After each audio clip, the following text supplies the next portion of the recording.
some of the other stuff is marginally true.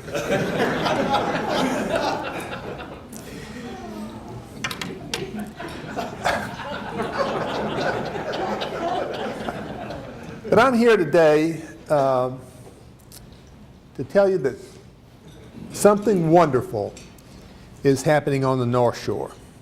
And it is a campus community for disabled adults where they can live, work, worship, socialize, and have recreational opportunities. And it's called St. Andrew's Village.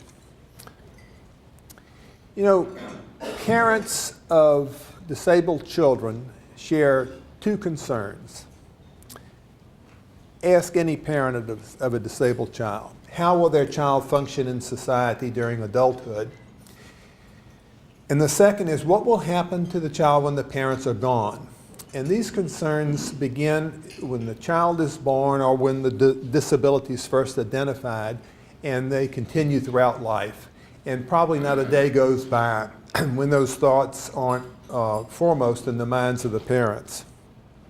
Now, in many cases, adults with disabilities are fortunate enough, or in some cases, they can live in the homes of close relatives.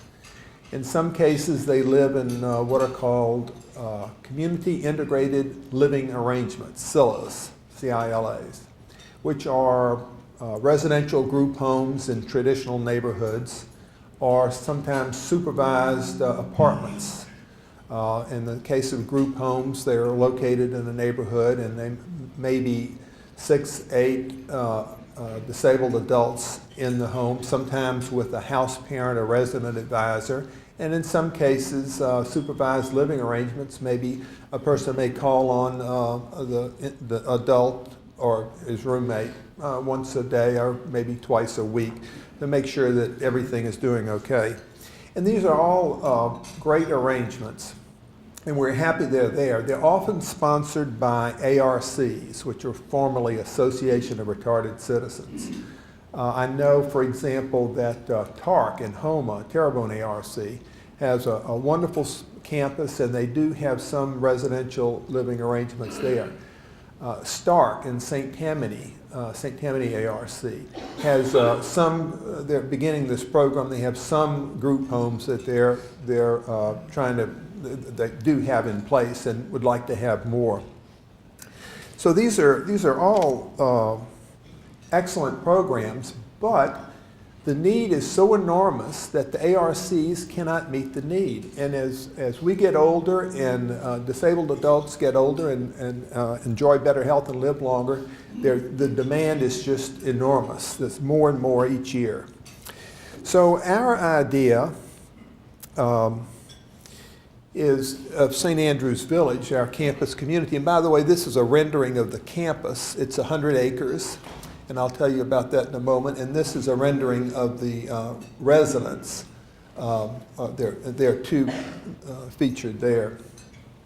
Our idea is to blend the advantages of mainstream integration with the advantages of a protected environment. Now, the residential group homes, great programs in traditional neighborhoods called these community integrated living arrangements, or CILAs.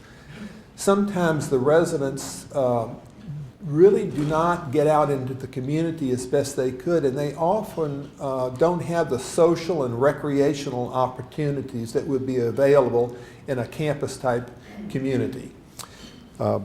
We are very careful to avoid any of the institutional settings, so our idea is just to blend these two things together so that a resident at St. Andrew's Village can live on campus and work on campus. Or he can live off campus and work on campus. Or you can live off campus and work off campus in a supported employment arrangement. We want it to be a focal point or home base where some will live there and some will just enjoy the day program, and the recreational and social opportunities that we think are critical. To have parties and dances and the 4th of July watermelon party or a Christmas dance.